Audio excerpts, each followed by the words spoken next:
Il y a des questions nombreuses. Vous avez un petit quart d'heure pour essayer d'y répondre, en tout cas celles qui relèvent plus directement du projet que vous portez.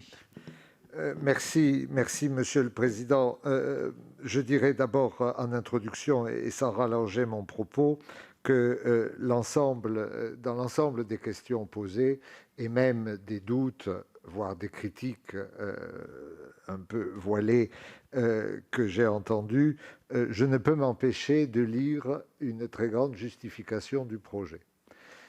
Parce que toutes et tous, si je puis me permettre d'interpréter vos propos, vous assignez des ambitions, des objectifs, des contraintes, et par là même, vous montrez que ce projet, si original, si inédit, j'y reviens, qu'il soit, a vocation à répondre à un certain nombre de questions ou de besoins qui se font jour ici ou là, à l'articulation de plusieurs politiques publiques, la politique du patrimoine, la politique de lutte contre l'exclusion, la politique d'influence culturelle française à l'étranger, etc. Bon. Le Centre des monuments nationaux n'est évidemment pas responsable ni du réseau culturel français à l'étranger, ni de la politique de lutte contre l'illettrisme menée dans le pays. Bon. Il n'en est pas moins, parce qu'un doute a été émis à ce sujet, je crois que c'est par monsieur le sénateur Ouzoulias, il n'en est pas moins, à mes yeux, parfaitement légitime pour porter ce projet. Dans la centaine, plus que centaine de sites qu'il gère, le Centre des monuments nationaux, établissement fondamentalement généraliste, est amené à, je dirais trivialement, raconter des histoires, traiter des sujets extrêmement variés. Nous parlons de préhistoire dans la vallée de la Vézère. Nous parlons de l'essor monastique de l'Europe au Moyen-Âge, au Mont-Saint-Michel ou à Cluny. Nous parlons évidemment des temps modernes, de l'instauration de l'État monarchique dans des sites comme Rambouillet, par exemple. Nous parlons des Lumières à l'Hôtel de la Marine, à Ferney-Voltaire, ô combien. Et je pourrais continuer comme cela jusqu'à Le Corbusier et aux périodes les plus récentes. Je crois que c'est un grand atout pour le ministère de la Culture et pour l'État au-delà d'avoir ainsi à son travers, c'est en tout cas l'ambition que je lui ai donnée depuis que je suis à sa tête, d'avoir un établissement qui soit capable de porter des projets. Et je crois surtout que rien ne serait pire, si vous voulez, que de dissocier un projet de rénovation d'un bâtiment aussi vaste et aussi endommagé que ne l'est le château de Villers-Cotterêts, de le dissocier de ses usages futurs.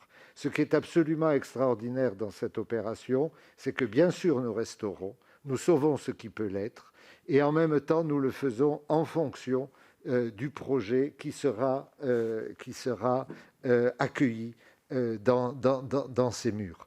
Et Viollet-le-Duc le disait déjà, qu'un monument qui a un usage est un monument sauvé. C'est au lendemain des Journées du patrimoine un thème d'une grande actualité. Alors on peut évidemment discuter très longtemps de l'utilité, du sens d'un projet comme celui de la langue française. Ça, c'est du ressort du politique, et vous permettrez que je ne m'aventure pas sur ce terrain-là. Mais évidemment, l'ordonnance de 1539 créait un lien, je crois, assez évident. Et donc, quand on voit combien ce thème de la langue irrigue beaucoup de champs d'action et beaucoup de problèmes que notre pays rencontre en ce moment, bien, je crois qu'il faut faire de cela de ce projet une opportunité et ne pas s'arrêter à des difficultés d'ordre conceptuel ou autre qu'il pourrait poser. Effectivement, le site est en dehors des grands itinéraires touristiques que l'on connaît, des grandes régions touristiques, mais il présente deux atouts, je crois, très importants, notamment au regard du développement du tourisme international.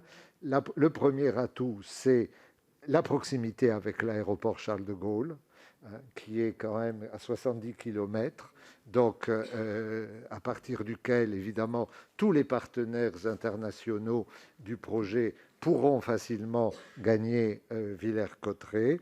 Et puis, il est aussi entouré, ça a été rappelé, de plusieurs monuments ou plusieurs villes à forte dimension historique et culturelle.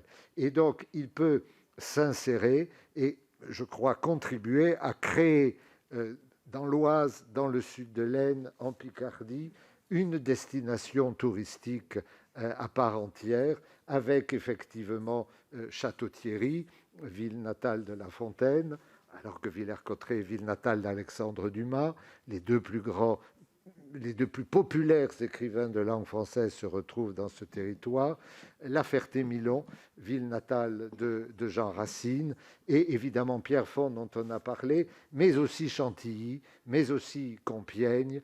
Il y a là les éléments, je crois, d'une stratégie. Évidemment, tous ces lieux dépendent d'autorités différentes, mais j'espère qu'une dynamique d'entraînement se créera